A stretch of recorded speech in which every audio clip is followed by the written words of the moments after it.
fight her. Oh, big right hand! One punch! That is it! Forget about the count. It is over!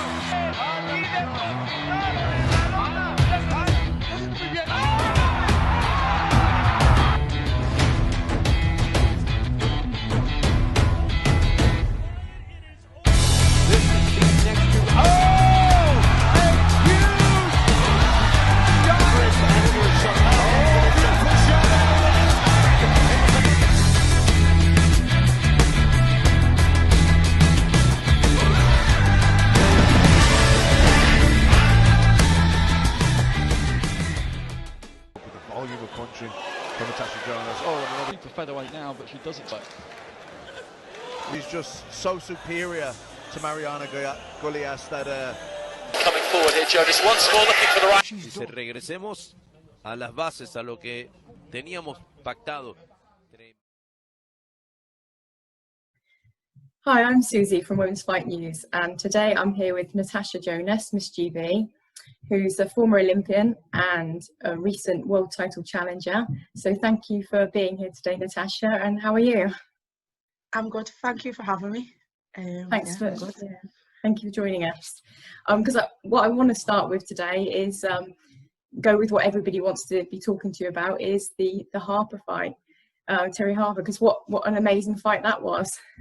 And how was the whole experience? Because it was just, you know, some unusual circumstances, being in the bubble and being in Eddie's garden. So how was that whole experience for you?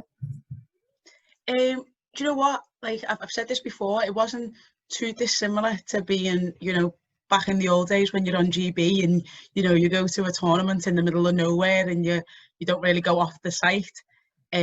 Obviously it was just a little bit more luxurious because he was in the Holiday Inn and you had English telly, so I wasn't used to. I have been in situations before when there've been little to no crowd, and I have been in a situation before where you're isolated. I've just never done that, both of them in England. But you know, I think the whole as an experience, you know, the whole run up until the fight was just a great time for me. You know, we'd had lockdown before, which meant the fight got pushed back, and it was I was going through a bit of uncertainty whether we'd even get the opportunity again or not.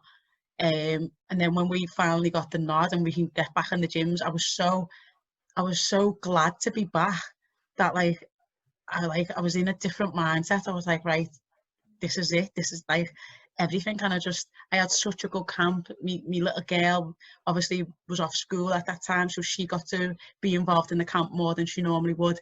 And, you know, just having her around, and, you know, she thought she was Joe's number 2 and giving me instructions and tracing me down the track. It was just generally just a good camp. And, you know, it topped it off by topping the bill with Terri, and such a good performance from the pair of us. But, you know, having pyrotechnics and everything wasn't something that I've had before. That was just something, like, I was going into the ring like, wow. But I definitely have that again. Yeah, that was really good. Eddie did put on a really good show. Really good. And so, how, with the actual fight, how do you feel about it, with how it went? Because a lot of people obviously felt that you actually won rather than it was a draw, and are you still feeling like you edged it? To be honest, I had myself and Joe had me up 1 round at the time. And when I watch it back, I think I'm 2 rounds up. But, you know, that's me. And I'm like, but I don't even get myself bogged down with it anymore. It is what it is. You know, it's not Terry's fault. We can't change the result. So there's no point stressing about it. Like, you know, I've just got to wait for my opportunity to get the rematch. It's not anything that I can change. It doesn't matter to me, you know, people thinking that I won, because the records don't say that I did. So, you know, it's just, I'd knuckle down and do the opportunity, and possibly not leave it to the judges next time. But, you know, I had a lot to prove going into that fight, and I think I proved it. And that in itself was, you know, a great weight off my shoulders, but also like a told you so kind of thing. It's kind of moments, like a eureka moment kind of thing. It was, it was some beautiful boxing from both of you. It was an amazing fight. And yeah, just great. Some real accurate shots from yourself. It was just nicely going through, and yeah. And when you rocked her an 8, when the 8th round.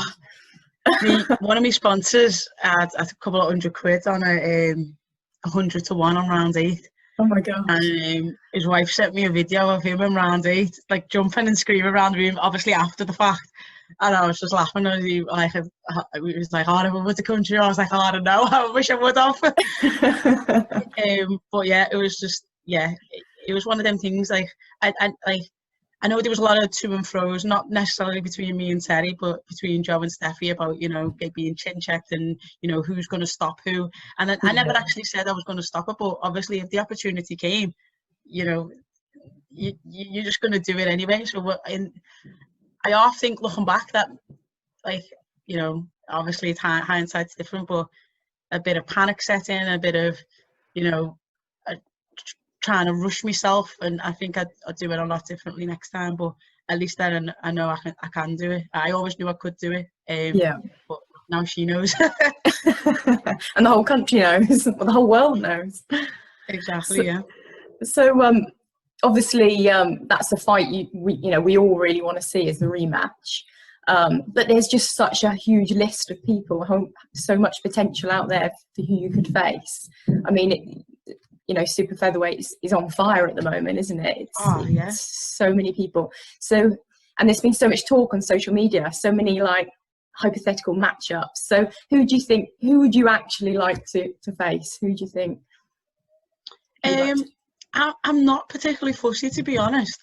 I think for the public and for myself wanting to have the WBC, I think if you're a boxer, probably the WBC is one of the most prestigious belts, and that's one of the reasons I want it. So yeah, it'd be Terri that I want. But I was the one who approached Eddie Hearn about fighting Hamadouche. Michaela Meyer at the weekend just won a title. I wouldn't say no to Meyer. Like you say, the division and the lightweight division, give or take a few pounds, is on fire, and there's lots of potentials for a lot of people to go out and do great things and be a champion across a various amount of weights. It's not a big ask, I suppose, in that sense of the word.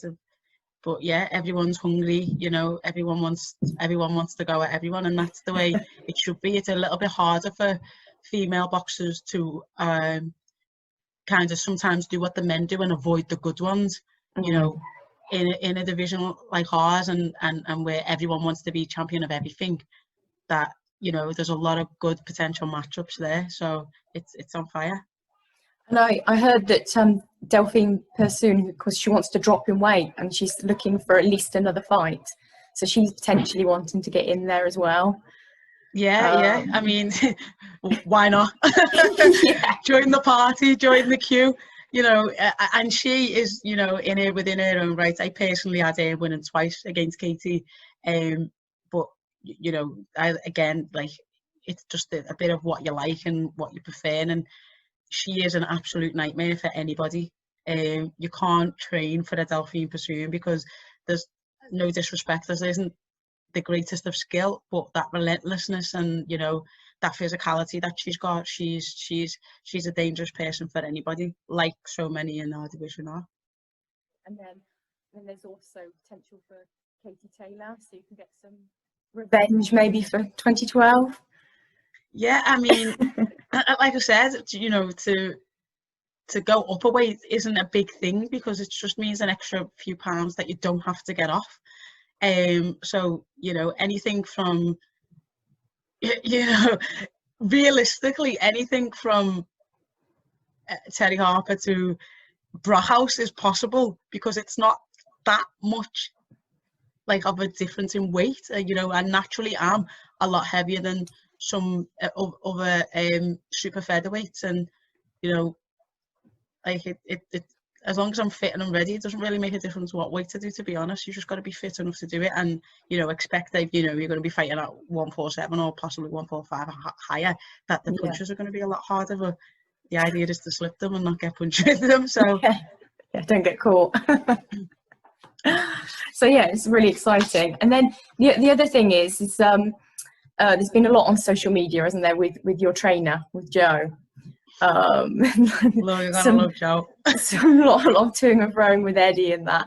But I mean, obviously, no matter what people are saying, he's obviously been doing some great things with yourself. So how, you know, what's it like training under him? Is it, you know, good atmosphere in the gym? Is it like, how do you find it? Yeah, no, I think, you know, a lot of people misunderstand Joe, and he gets a bad time for it and a bit of a bad rep for it, but he does everything for us.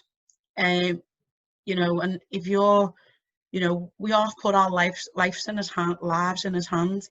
And as like my mum speaking to Joe and stuff, it's like, that's what you want for your kid. You want you know, you want the best for your child, and he's a parent himself, and you know, we're not his kids, you know, obviously we know that, but he looks upon us like, you know, what would he do if that was his kid? And he just wants the best for us, whether that's he has to talk us to get a fight, you know, protect us from whatever it is, you know, and low payments or whatever it is, you know, that's what he'll do, and he's willing to take the rap for that. So you've just got to, you know, as a fighter in a stable, even the twos and throws with Steffi, everybody was talking about Joe and Steffi more than they was talking about me, and that just took the pressure off me. Like, and people don't realise that, they just, you know, got caught up in it, and that was exactly the plan. You know, I didn't have no pressure on me. Everyone was talking about Joe and Steffi and you know, Terri threw two pins in, but you know, no one was talking about me, and that was fine, because there was absolutely no extra pressure or added pressure for me, and that was the plan, and it worked, and everybody fell into this trap. And you know, but our gym, a lot of, you know, the likes of Crawler, myself, Callum, Liam Smith, Stephen Smith, we've all come from, you know, the amateur background, and where you're training on GB, and you know, you're in a, as much as boxing is an individual sport, like in them situations, you're training as a team. When you come from your amateur club, you're there as a team, you know, you're there as a club. And I think, you know, when sometimes you leave that amateur setup, some people prefer it, that it's all about them and it's all about their own, but I like being in that environment where, you know, you come in and there's other people, you're socializing, you know, we have a laugh, but it's hard work, but we know when's playtime and when's work time, and we get it, we always get the job done. And you know, me being the only female there, when you're there, you know, competing for times and stuff, obviously physiologically there's just things that I'm just never going to beat the boys at, but you know, we've still got that competitiveness anyway. And you know, sometimes when we're doing shots or we're working on stuff, Joe's like, yeah, do it like Tasha and do it like Callum, and you know, it's a good environment to be involved in. But yeah, we have some laughs as well, which is it's good. It's like you need to be happy where you are, and that's exactly what I am. Yeah, you want to be enjoying it all, isn't it? Yeah. I mean, it's hard, don't get me wrong, but it's worth it, and it makes it more enjoyable. And thinking about the whole sort of family spirit things, I mean, following you on social media, and obviously with the lockdown and everything, you can see how much you've got a community spirit about you, and how much you care about Liverpool, and about you know, how much charity work you do, because you're always offering to go to schools and doing sign things. And then in half term you did the boxing lessons for families and giving out food. So how did all that go in half term? You know what? Like, I got a lot of the credit for it, but really and truly, it wasn't just my idea. It was, you know, we was on tier 3 lockdown in Liverpool, which meant the gym shut initially. Now my family, we're a very sportive family, and half of our family is involved in the gym industry, so it affected us massively. And people stood and protested with us when we wanted the gyms back open, about getting them back open. And when we finally got that decision turned around and the gyms were allowed to be back open, we were like, okay, they've stood with us, what can we do for them? And you know, Marcus Rashford campaign was kicking off, and you know, free school meals is something I had as a kid, so I you know, I realized that, you know, that's something that's very important. Oh, and you're back. So- There you go. You're right. Was it mine? Was that mine? Sorry. I don't know what happened. Oh yeah, I think it it's just all right. dropped out. Back. Yeah, I'm sorry. There were so many local businesses, cafes and restaurants that was, you know, offering to give, you know, pack lunches to kids, and you know, these were some industries that had been hit the most and the hardest, and they were still prepared to take a more of a loss to help kids of the city. And my brother was like, "Well, what can we do?" And we were like, "Well, neither of us can cook, so we'll spare that one." But we were like, oh yeah, me and my brother can't cook, so we were like, right, what can we offer? He's a professional in MMA, you know, and one of his best assets is a striking. Obviously, I box, so we was like, right, we'll do no criteria. We'll just have some boxing sessions and MMA striking sessions. For the kids, it'll be of no cost to the parents, so it'll give them something to do, being out the house, and just over the half term, you know, as times are a bit hard for most people. So we discussed it like between ourselves. Told my cousin, who's just opened his own body health kitchen, it's called, a meal prep company, and he was like, right, if you do that, I'll provide the food for it. And God, I don't know what's happening. I don't actually think it's me now. But anyway, yeah, so we just said, you know, we'll do something. And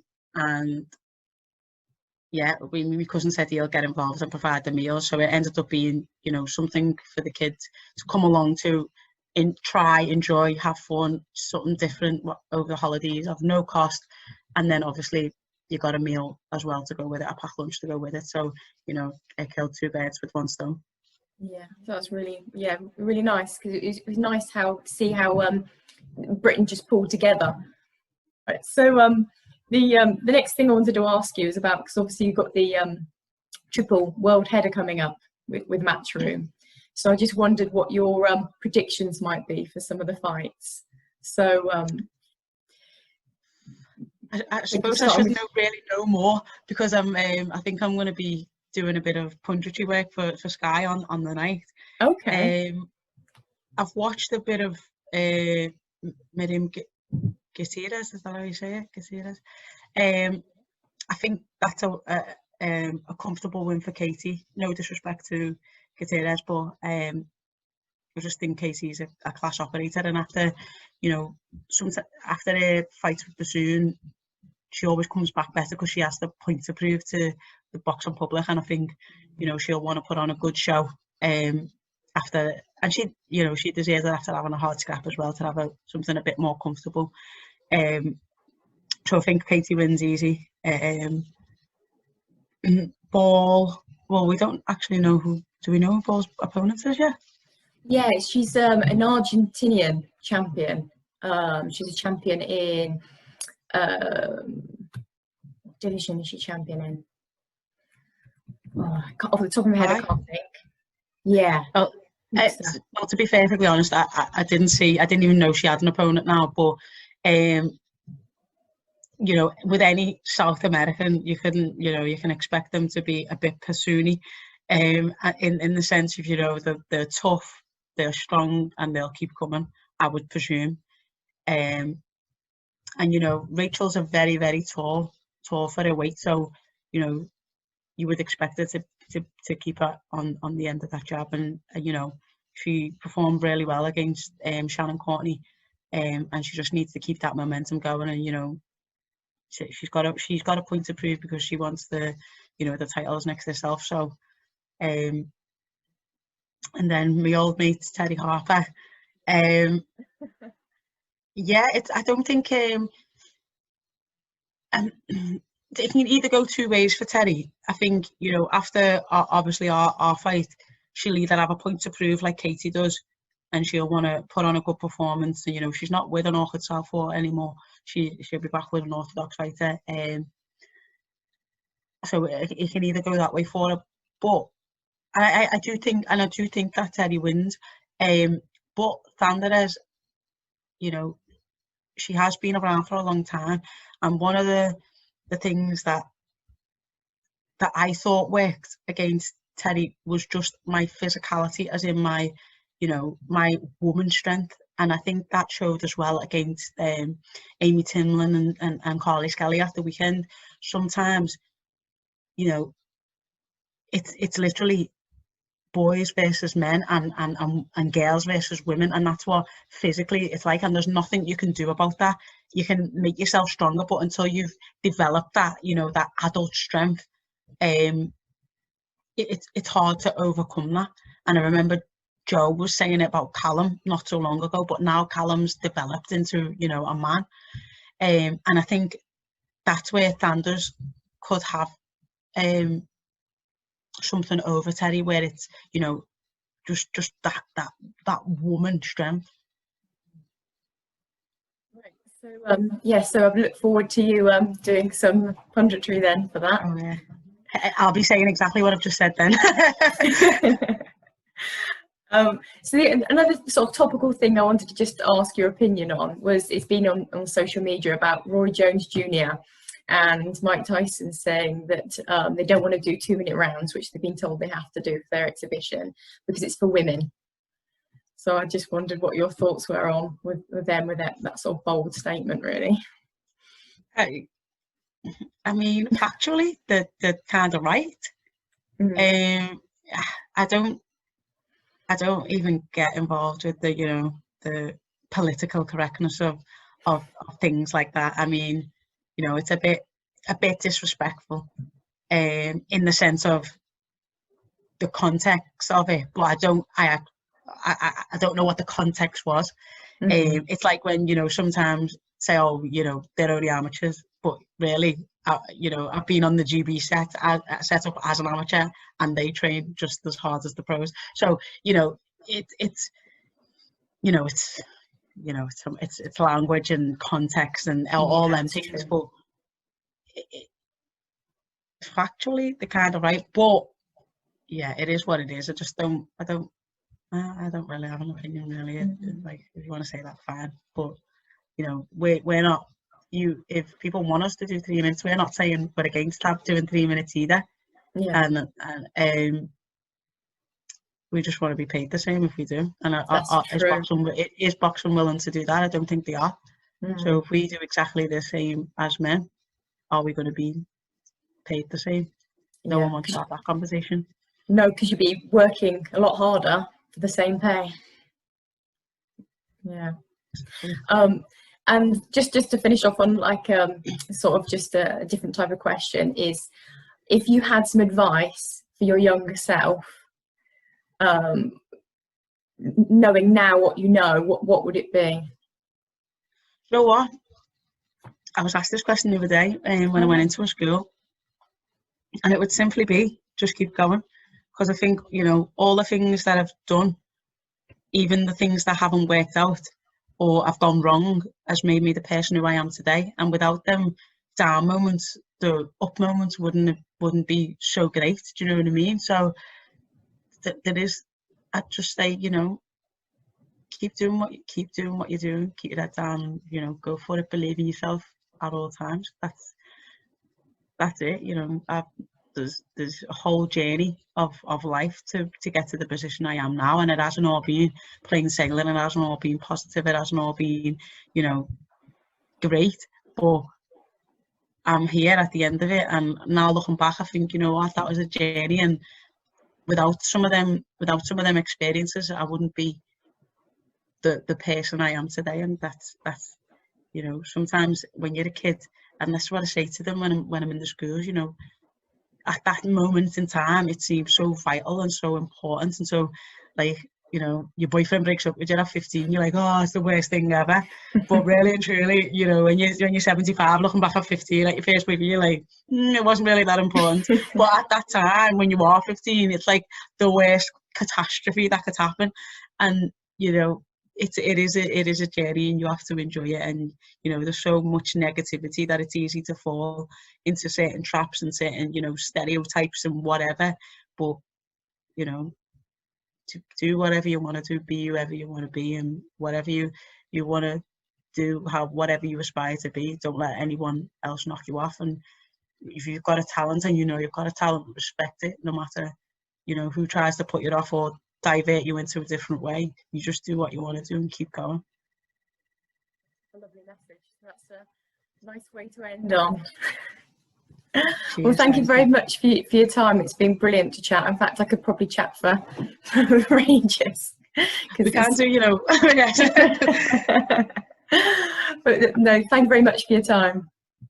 Oh, thank you. Thanks for having me. You. And thanks for your support as well. It's really important that, I know you said before about Sonia, yes, working together with you as a team and, you know, promoting women and helping women, and that's what we need more of. That's why, like, I try my best not to disrespect anyone, because, you know, there's so many crowns, and we've seen with all the belts and all the champions there is now, you know, we don't need to argue who's the queen, we just need to help each other. That's very true. Well, thank you very much, Natasha. Thank you. Thank you. Bye. Bye. Thank you for watching. If you enjoyed the video, please click like now and subscribe.